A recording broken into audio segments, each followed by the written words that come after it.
ঢাকা ৮ আসনে যে মির্জা আব্বাস আছে, এখানে প্রতিটা মানুষ জানে, প্রত্যেকটা রিকশাওয়ালা পর্যন্ত জানে যে তারা কারে চাঁদা দিচ্ছে। প্রতিটা রিকশাওয়ালা থেকে শুরু করে দোকানদার থেকে শুরু করে সবাই মির্জা আব্বাসে চাঁদা দিচ্ছে।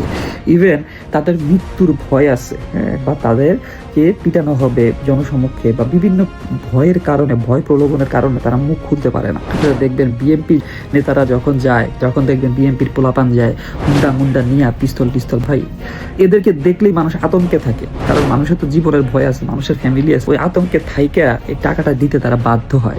এই ভয়টাই হচ্ছে তাদের বড় লোক হওয়ার মেন কারণ। এই যে সন্ত্রাসী বলেন, চাঁদাবাজি বলেন, আপনি একটু ঢাকা ৮ আসনে যান, যদি বিশ্বাস না হয় ঢাকা ৮ আসনে যান। ইভেন বললাম তো, বাংলাদেশের প্রতিটা মানুষ জানে যে মির্জা আব্বাস একটা চাঁদাবাজ, একটা সন্ত্রাস। তাহলে চাঁদাবাজ সন্ত্রাসীকে তুমি চাঁদাবাজ সন্ত্রাসী বলবা না? আর যদি বলো তাহলে তোমারে কি বলে মানহানির মামলা দিবে। আরে বেটা, তোর মান থাকলে তো তুই মানহানি হবে, তাই না?